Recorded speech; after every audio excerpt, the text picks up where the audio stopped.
How do you say it? Do you say Micosmo or do you say? How do you say it? Am I saying that right? It's Micosmo. It's kind of like microcosm, but with a few letters removed. So yeah, Micosmo.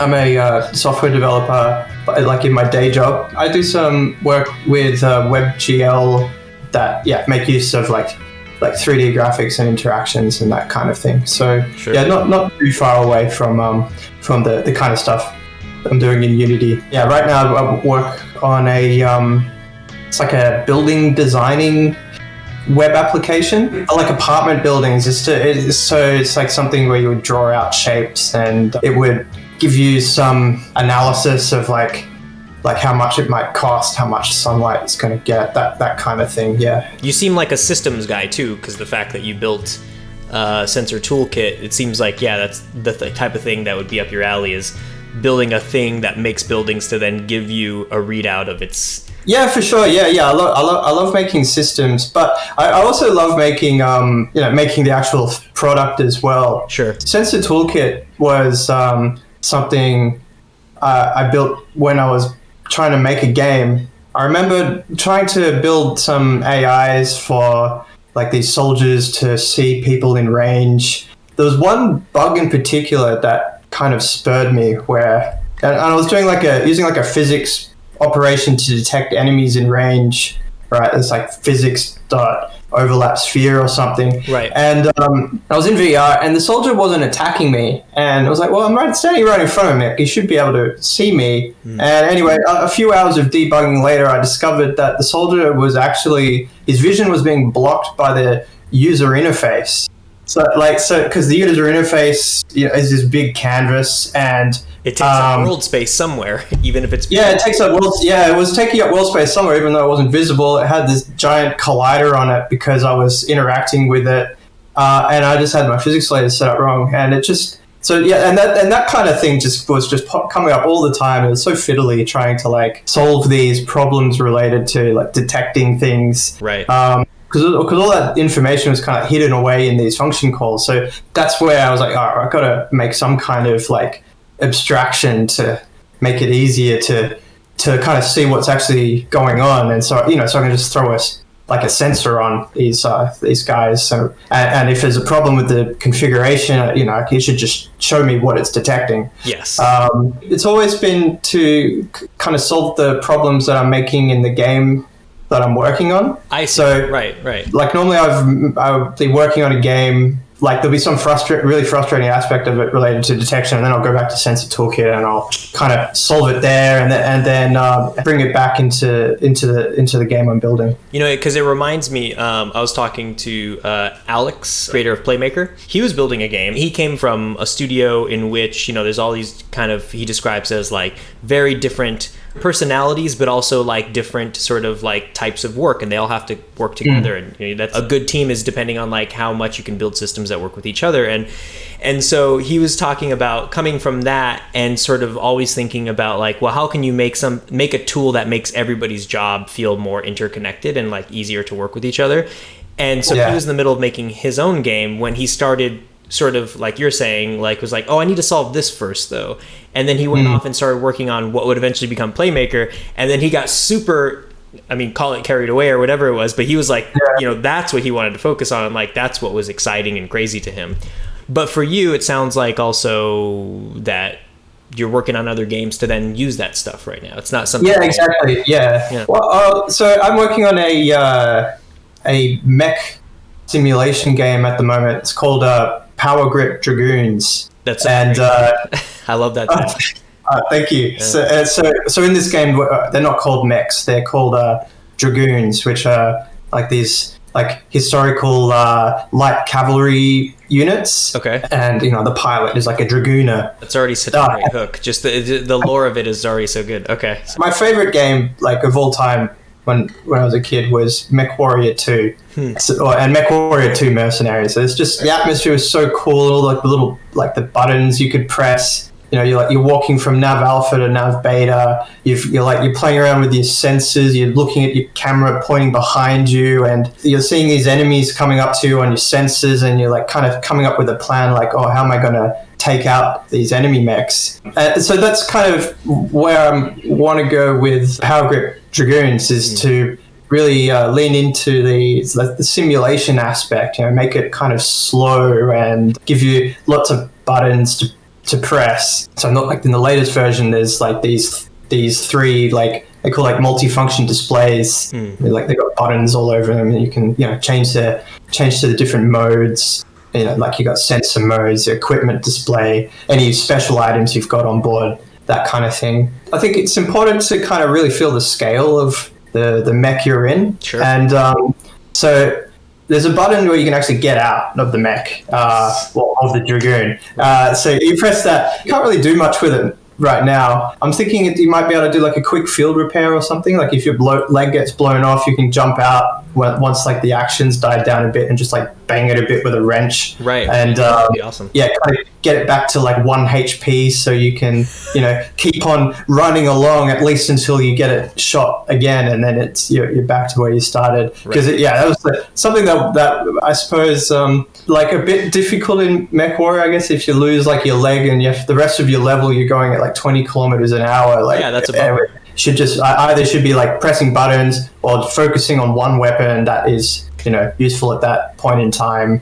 And of course having full control over the arms as well is nice too. So there's these GIFs. I saw the videos of you using, I mean, I don't see you, but I see the sort of the one-to-one, your avatar, and then the actual, I guess, second avatar that's Yeah, definitely. It's a bit like that. Yeah, so you're moving the guy's hands, and there's these two like exoskeleton like arm apparatus. You can grab onto one of those, and while you're sitting in the cockpit, and it'll kind of follow where you move your arm again around. Those movements are translated to movements of the actual like Dragoon's arms. So if you're reaching your arm out like that, that's what your robot's going to do as well. So you've got full control over it, and where you point, it's pointing. You can pick stuff up. You can throw things. I was wondering too, is it a one-to-one translation, or is there more translating like indirectly? Like, is there some sort of offsets that have to be made? Well, at the moment, it's a one-to-one. So I experimented a bit with amplifications.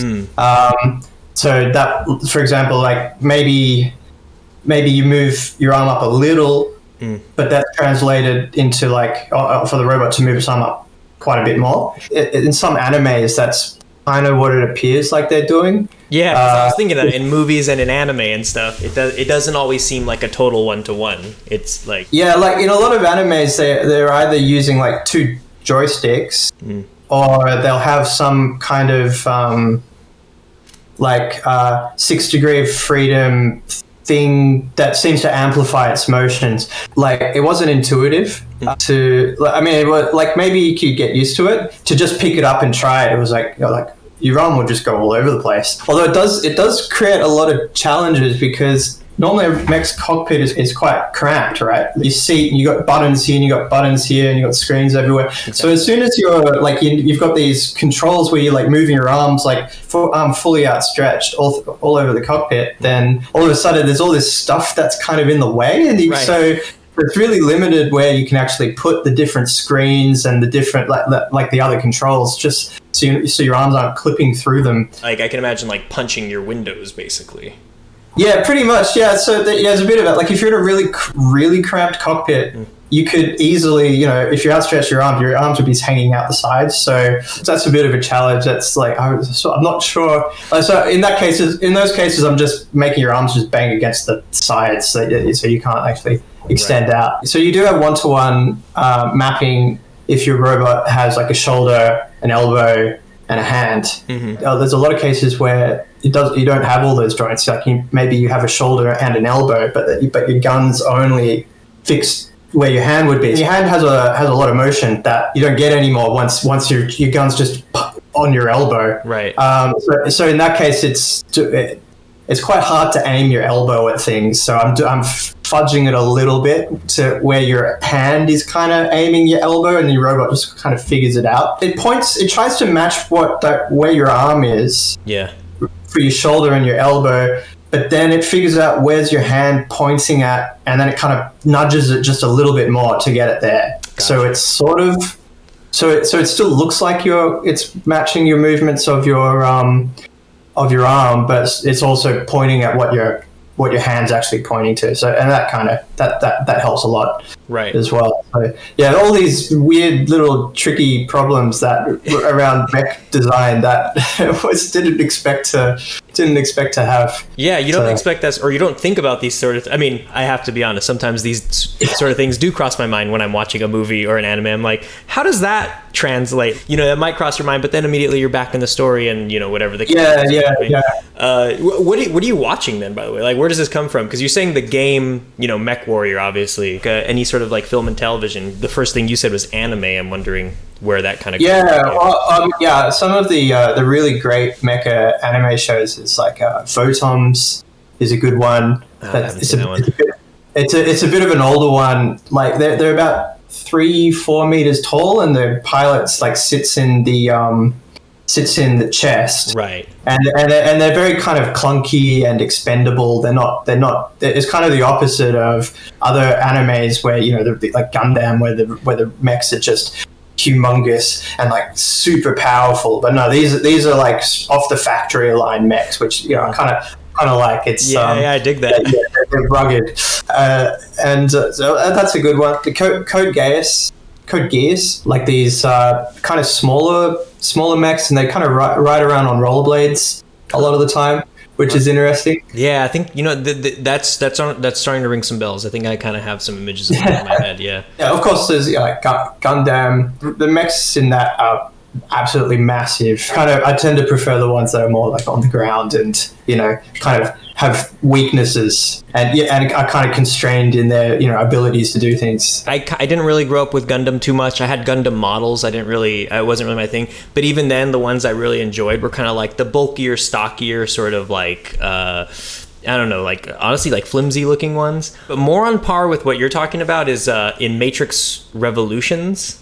Yeah, the ones that they had in those, I was a big fan of those. I really dug how sort of like gritty they were. Yeah, exactly. Yeah, they were really cool, and those ones did have the arm control, kind of the same thing where they're mapping the control of the pilot's arms to the suit. Yeah, those were very cool, and they kind of looked a bit like gorillas in a way. They did, exactly. They're very like, there's something really appealing about the sloppiness of them. I remember even their reload system. It's like they put in these big, like, on foot, like a human would come in and like load them up. And there was like something about like, jamming it in there and like trying to get it in. Like kind of like this mechanical device that, needs maintenance and kind of like, it's powerful, but it's a little bit crude and like kind of limited in what it can do. It's really... Yeah, that one especially is from the Matrix is very cool. Do you have a big picture in mind? Is it something that is it more just playing around with to see what's good, or like where are you at with it? Well, it's something I work on like outside of my day job, so it takes a bit of time to build it. So I'm trying not to stick to any definite timelines with it, just kind of enjoying the process. Sure. If tools like Sensor Toolkit can come like out of that development process, that's also good. But I am trying hard to finish it like a demo. There was a ton of experimentation I had to do on it, kind of to kind of really figure out all these like systems of a mech and all these kind of weird corner cases, like the elbows versus the hands and stuff like that. And that's kind of all done now. So I think the next step, adding more levels, more robots, more weapons, that kind of thing. So the fun that's stuff. Exciting. That means you're in a pretty good place so far. Yeah, it's kind of. I think all of the weird technical challenges have all kind of been figured out now. Should just fall together into a demo, at least hopefully sometime soon. That'd be rad. I mean my Vive is sitting on the floor waiting for it. I would love to fire it up very soon. What about like modeling and asset creation and stuff like that? The programming stuff you're handling by yourself, but are the models and everything, you doing those it'd be too much work for me to do all the modeling. So much work. So I do, and also I'm only like a bit of an amateur at using Blender as well. So I get models off of the asset store, then I tweak them a bit to kind of fit the style. I'm sticking to like a textureless kind of look, because it reminds, kind of reminiscent of the old MechWarrior games, and also trying to manage all these textures and stuff and materials in your project, I found to just be a bit overwhelming for as one person, especially once you're getting down to like baking all of your normal maps and your LODs and stuff like that. It just gets too much work. It's too much stuff to handle. So sticking to a simple faceted low poly look, and kind of have just one material for everything, as procedurally generate damages and things like that. That seems to work for assets. But damage is a tricky one, because because if you want something to be destroyed, right, you want or look damaged, then you need to have like your model and your texture for it in its like normal state, and then you need to have copies of that in it, like its various states of damage, and then finally it's destroyed states. So just like throw this prefab onto something and it'll kind of like add the sparks, add the holes and stuff like that. Have you seen I don't think it's a talk, I think it's actually a PDF on Valve's website, like all these PDFs, which are essentially sort of like PowerPoint presentations from, I think, GDC talks, but also maybe presentations from other places. But one of those PDFs is about their damage system that they created for Left 4 Dead 2. I think they were describing that the first Left 4 Dead had a very, kind of like I was saying, like very baked in and sort of like linear way of doing it, and the second one was call it procedural, but maybe just a little bit more modular. There was still some baked in components, but they were using things that kind of made it sounded like it was a little more flexible. I don't know, maybe you should check that out, see if it could be inspiring. Maybe they were using something that just occluded parts of the body instead of actually changing the mesh, and then they put then they align all of that occluded part with like guts materials, so that way there's no texture swapping and stuff like that. It seemed pretty clever, and I was like, yeah, that seems like maybe the right way to do it. Yeah, I think I remember that reading that. It was so they had these like little pieces of mesh that would kind of cut out a piece of the zombie, right? Like might cut out a bit of the abdomen, right? So that they could kind of slot in some textures or some meshes of like its intestines coming out or something like that. So exactly, so then they wouldn't have to actually model a new version of that zombie. So yeah, that did sound it was pretty cool sounding. So right, so something very similar.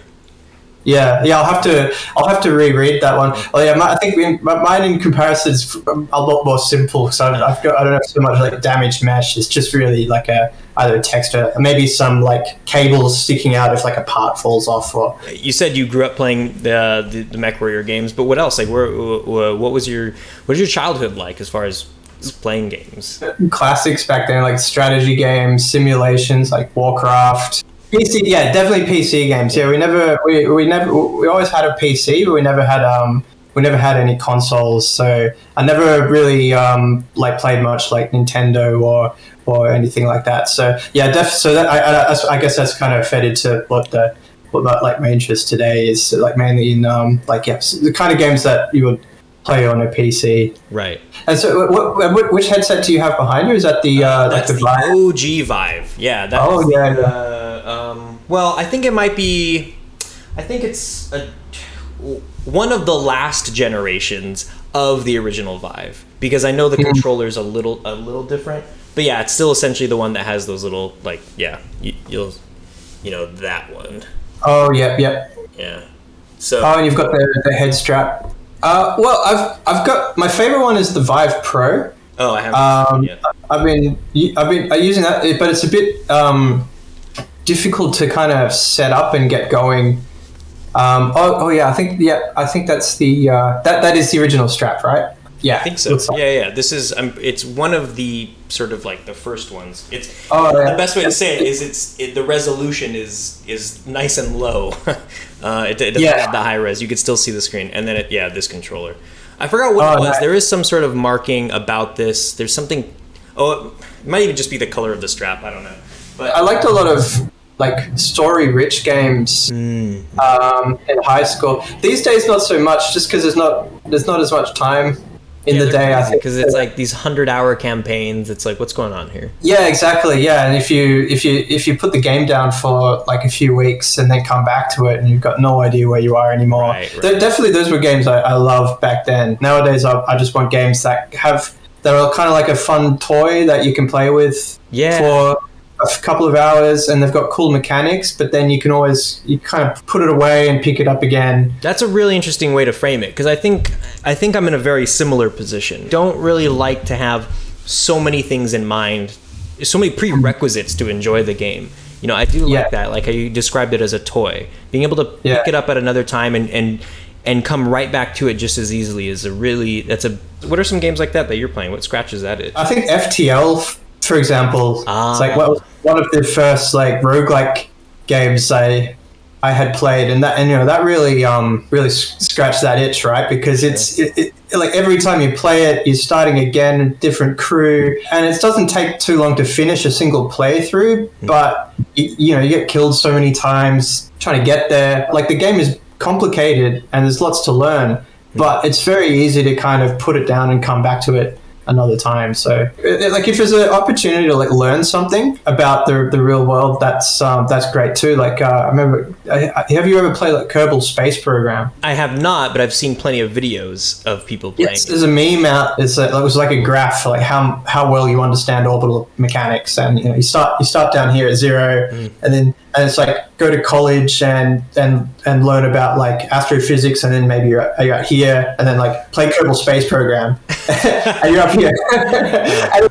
And it's true. It's like because you're building rockets and trying to get it. First thing you're trying to do is like get a rocket out into orbit. I was really struggling to begin with for hours. I didn't want to look up any guides. I just wanted to do it myself because I was trying to build a rocket and just go straight up. Sure. And it just wasn't. I just kept falling back to Earth, and then it took me a long time before I realized, actually, I should go up and then go on an angle so I can actually like get into.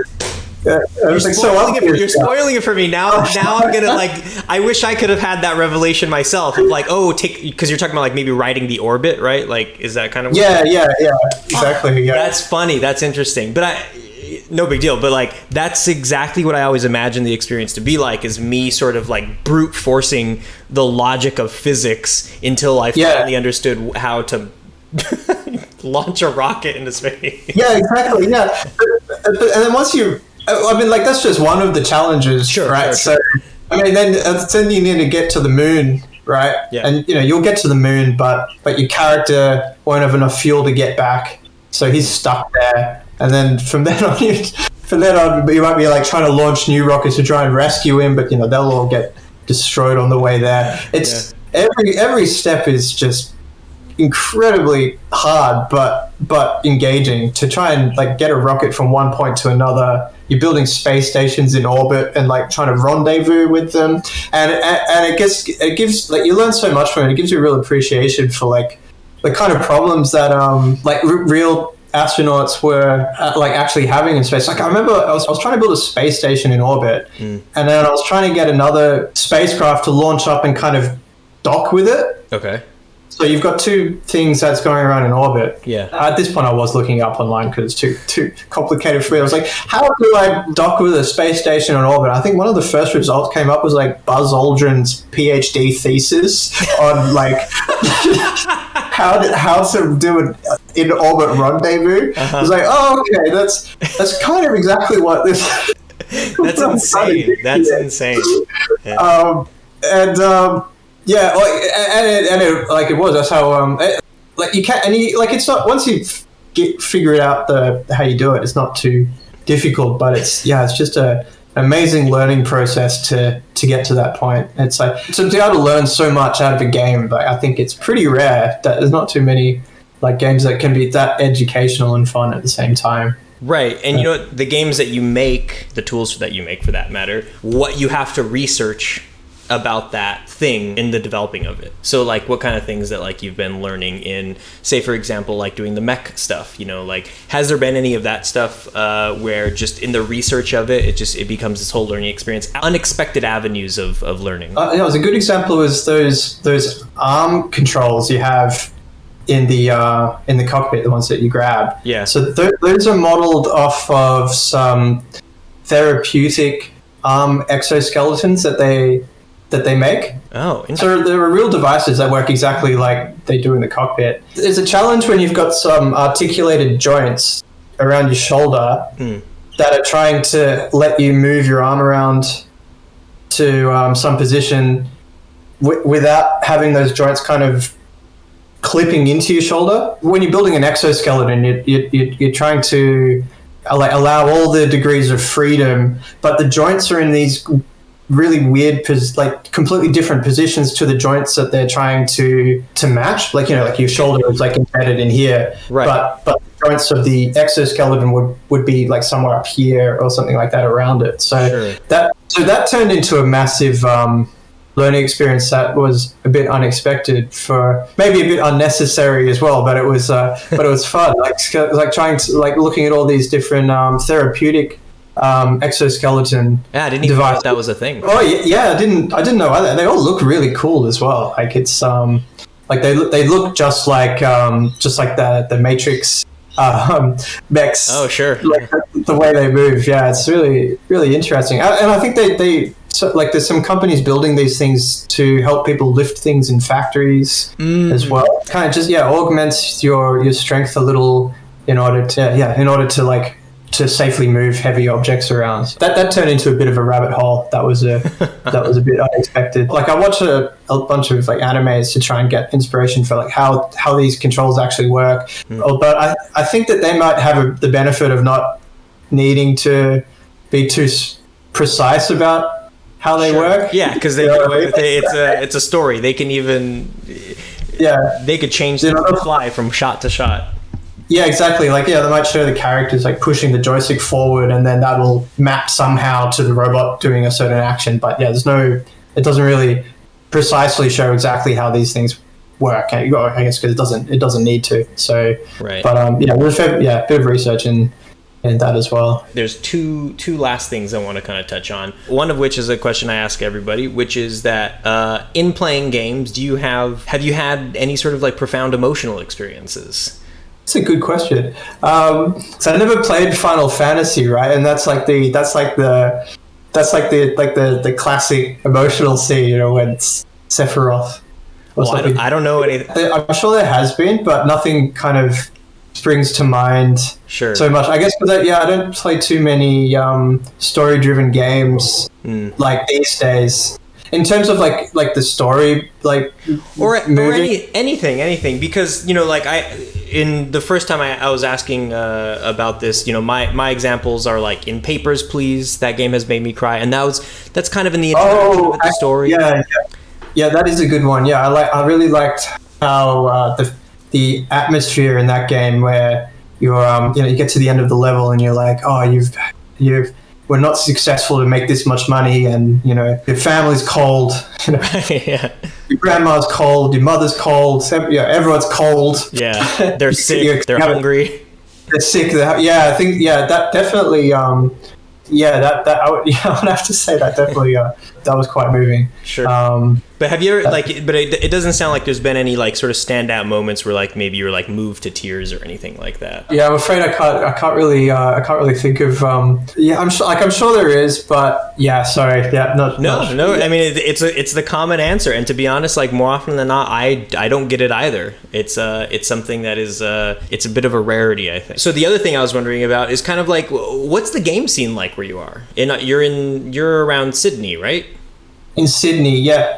So what is the in-person community, seeing people, like, are there places you can go to? Are there people you hang out with? I think there's a lot more going on in Melbourne, which is the other large city here, where I'm originally from. And there's a lot more indie companies there. there's not many like large companies working here in Australia. I know there's Wargaming here in Sydney, and they do like World of Tanks, and they do a regular kind of meetup, although there hasn't been one for quite a while since COVID started. Yeah. But I think on whole, there's a lot of people who are like interested in games, and there's a lot of like indie games, solo developers, or developers working in small groups, that sort of thing. So, I had one question for you. Sure. Actually, so on it's about PlayMaker. So I know that you've been making a lot of. We're chatting a bit about like using artificial intelligence, setting up AI systems in PlayMaker, kind of like what the right like approaches towards doing that. So I think I'll ask you like, so do you like have nesting of like lots of PlayMaker actions? Mm-hmm. Like you've got like your top level FSM that calls the like the patrol FSM, which calls the attack enemy FSM, and you got like these nesting layers. Or because I remember in your video you were creating a lot of FSMs mm-hmm. at the top level, and they were kind of like messaging each other. Right. So I'm curious what's your because it's something I'm tackling at the moment. I'm not sure what the right way to do it is. Like what's your opinion on that? I'm using an FSM to essentially create a behavior tree, because all behavior trees are FSMs that kind of get updated every second and can kind of get information from multiple states at once, right? Because if you look at a behavior tree, it's like,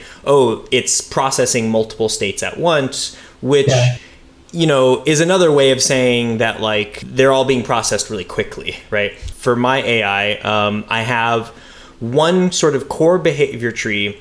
At the very top, it has its update sort of start state, and it gets little pulses that get an event sent to that from somewhere else in the world, whether they saw something, whether something hit them or something like that, and it gets a little pulse that says update this whole thing and run through this whole thing, and it does that constantly. Sometimes it's running nearly every frame. It'll start at the top and it'll go to the first node, which will check a condition, like what their health is, or like whether or not the NPC is trespassing, whether the NPC is scared. There's all sorts of things. And those are just bool values a lot of the time, right? They're sort of ordered in priority, and it says, okay, well, if you are, then you want to run the state that says, what do you do when you're scared? Or if there's not one single behavior for what they do when they're scared, it says, okay, well, what are the behaviors available to you when you are scared? And then check those constantly. So it is still a lot of kind of like very simple logic up front. But yeah, as you were asking like more specifically about like having nested states, each one of those states would have the action called run FSM, and that would run a separate FSM. And so that separate FSM basically will do its thing or whatever, right?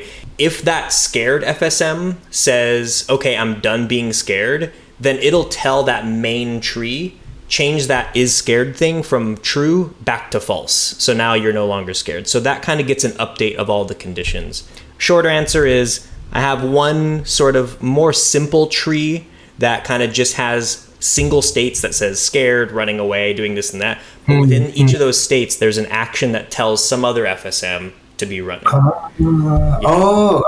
Okay. So you kind of do a bit of both. I like that, because you're not getting too nested with your FSMs, which is something that I've kind of struggled with myself, where maybe what I was doing is sort of similar to what you're describing, except I've got the one FSM and everything's nested under that, and so sometimes 4 or 5 levels of nesting if at any one time, which can get, but it's not really a problem, but it can be a little bit challenging to debug, because you're really got to dig into exactly.